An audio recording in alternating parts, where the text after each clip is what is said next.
په ضروري خبرې د پاره لایف راغلی ملګرو هغه دا ده چې نن یو خبر لیده خبر داسې و چې په دوحې کې د ملګرو ملتونو لخوا نه چې کومه غونډه جوړیږي په دې غونډه کې به د نړۍ مختلف هیوادونه وي او دوی به بیا د افغانستان په مسله باندې دوی بحث مباحثه کوي او افغانستان کې چې کوم مکاتب بند شوي مکتبونه بند دي څه د پاسه 2 کاله وشو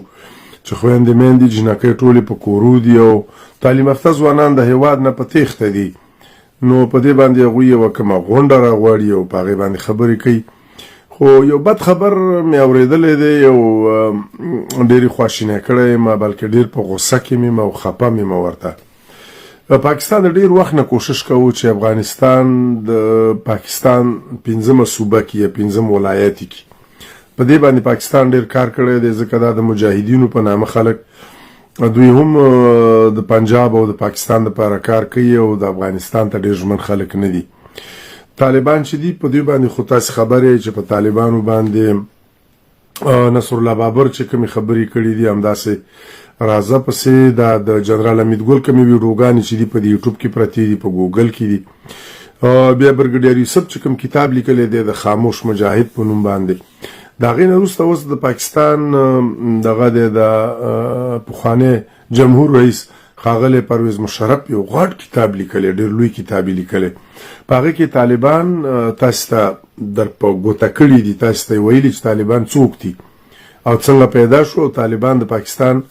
په کوم شکل کې د پاکستان پوجیان دي دوی د پاکستان ملاتړي دي هغه تاسو ته پکې واضحه کړې ډاګیزه کړې دا د افغانستان د ټول جنگ او د رواني غمیزي ټوله قصه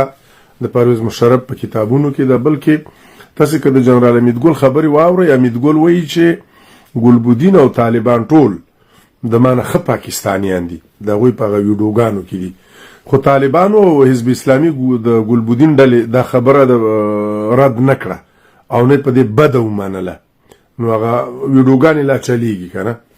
نو خو نن مې یو بد خبر دا واورېده چې د پاکستان د بهرنیو چارو د وزارت یو ماموره ده کار پکې راځي څوک ښځه ده زنانه ده هغې خبر خپور کړی دی چې په دوحې کې چې کومه د ملګرو ملتونو غونډه جوړیږي او د دغې غونډه کې به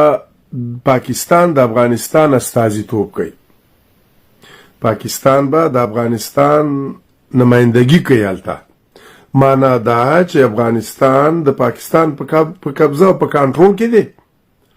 او پاکستان په ملګرو ملتونو په دې لوی غونډه کې به د افغانستان نمایندګي ځکه کوي چې افغانستان داسې ویل کېږي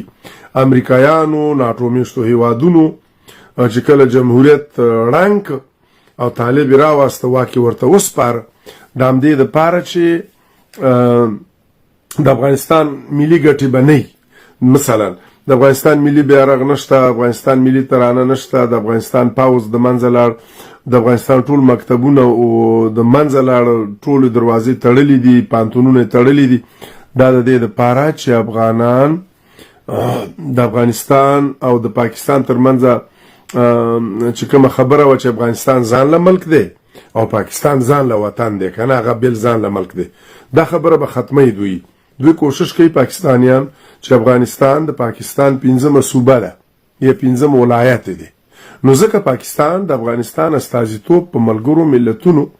په دې دویم تاریخ په غونډه کې به پاکستان د افغانستان استازیتوب او نمایندګي کوي نو ډېره د شرم خبره ده ډېره خطرناکه خبره ده او ډېره د افغان ولس لپاره د پیغور خبره ده او دا ټول هڅه په تاریخ کې لیکل کېږي دا به دومره خطرناکه افغانانو ته به دومره لویه تاواني دا خبره پریوزي دومره لویه تاواني به دا ورته پریوزي چې دا څه د پاسه دا جنګونه او جګړې چې وشوې که نه نو دا به هېڅ شی نه وي افغانان په پیغور باندې مري په پیغور باندې خو دا به داسې یو پیغوري چې د افغانانو دپاره به ډېره د شرم پیغوري د ننګ پیغور به نو کله نن دا زما شاته ملي بیرغ چې پاکستان د منځه ویوړ په افغانستان کې نو به زه په هماغه ورځې پوه شوم چې اوس افغانستان د پاکستان 15م ولایت دی یا 15مه صوبه ده نو دا دغه چې کوم دي دا د ملګرو دا سیمې خاردار د ډیورن لاین د کرښې سیمې خاردار دا راوړي پاکستان او په د آمو سیند سره چې آمو سیند سره طالبان د پاکستان عسكر دي دوی د پاکستان پاوز دی دا طالبان چې په افغانستان کې اوس په واک دي دا د پاکستان عسكر دي دا غوي نوکران دي دا غوي غلامان دي ځکه نن پاکستان د افغانستان استازیتوب کوي په ملګرو ملتونو کې ډیره د شرم خبره نو زلند غوندې دغه لرمه ده نن خبرونه لرم بیخي لنډه او صرف په دې باندې کومه چې افغان ولس په دې خبر نه چې په خبرې کمه خو تاسو به دا ویډیو لږه زیاته شیر کوئ دلته شپې 2 بجې دي او نیمه 2 بجې دي ملګري هم نشته دی په لایف کې نو څوک چې دي نو دا ویډیو مختلفو ګروپونو کې واچوئ شیر کوي په 2 تاریخ په دوحه کې د ملګرو ملتونو چې کومه لویه غونډه راغوښتل کیږي په دغه لویه غونډه کې به د افغانستان هیڅوک نه د افغانستان به پکې څوک نه وي د پاکستان برازي او د افغانستان نمائندګي به کوي او اوري افغانانو درته مبارک دي دا شریعت او دا اسلام او دا طالب او دا مولا دي درته مبارک کور کې بمځه ورکاو ډوډۍ بم ورکاوله په تناره کې بم دا طالبان پټاول په تناره کې د خزو په منځ کې بم کین او طالب بم د اردو نه پټاو اوس راشه اوس د ملک خرڅې ملک پاکستان د افغانستان استازیتوب کوي د څومره د شرم او د پیغور خبره ده ما ګوره د جمهوریت شړنګ شوی کنه ما لایب خبرونه پریخي دي نه کوم ظلمي مات شوی دی